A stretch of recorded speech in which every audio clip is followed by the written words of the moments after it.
All right, here's a real quick way to check or increase the strength of the hip glute kind of complex over here, where this little exercise will give you a lot of indication about that dynamic stability of the hip. So we're going to make that hip work while we're moving the other leg through some motion, and that's the reason why we kind of label it that dynamic stability. You're just not standing, but you're actually moving while you're checking stability or improving strength and stability of that opposite hip. So it will tell you a lot, again, as you go through this motion, what's going on with this glute, this hip. You'll really find some indication down at the foot if that glute is weak. Now, when we're running, sprinting, landing, jumping, a lot of injuries can come from those glutes being a little weak, and you don't really realize what happens down that kinetic chain, but by doing this exercise,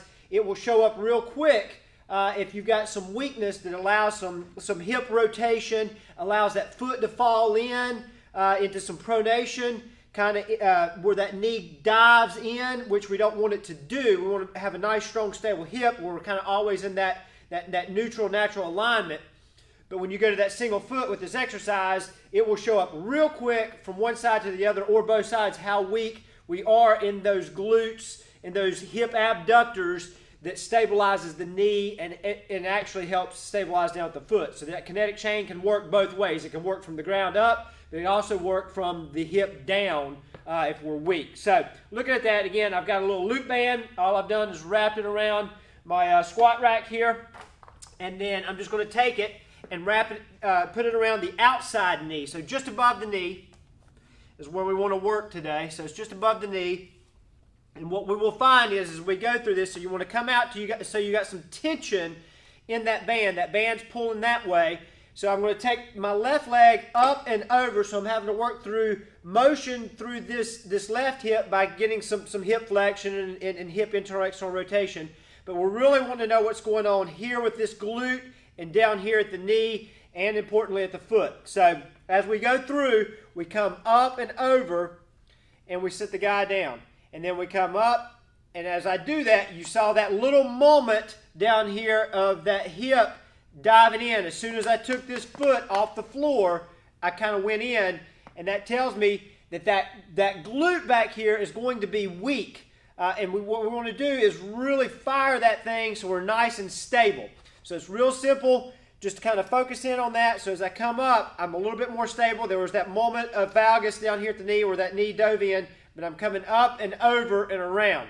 Not as much worried about mobility on that hip, but I've got to get up and over, and again, you can force yourself to work a little harder mobility by moving this band up, but let's just start about knee height initially. So again, knee should be, if you're watching the knee, should be straight ahead, kind of over that first and second toe there is where we want to go. So I'm up and over and down, and then I'm up and over and back. And again, weakness would show up as I lift that knee. If I lift that foot, you're going to get some rotation in this hip, or even that valgus moment at the knee, or down at the foot, you will really feel those toes firing and try to claw in, but you'll feel that foot roll over into that pronation, which we don't want to do, because again, as you jump or land, that's where we get in a lot of trouble, regardless if you're jumping for height or if you are going from one foot to the other and running. If you have those moments always occurring, that's going to lead to some overuse or even a traumatic injury.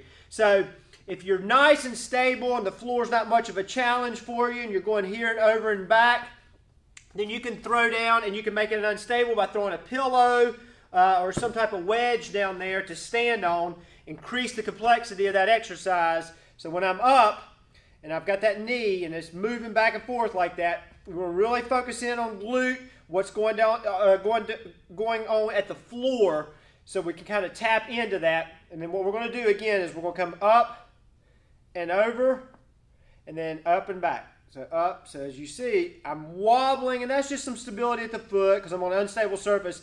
But if you really watch that knee, it shouldn't be rotating and turning in. So I'm coming up and over.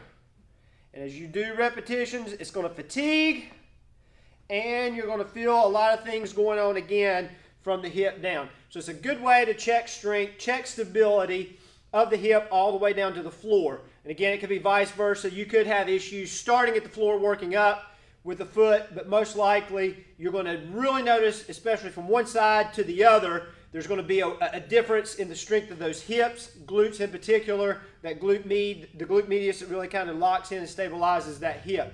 So try that, see what you think. We can add to that. If you need some suggestions, give me a little call.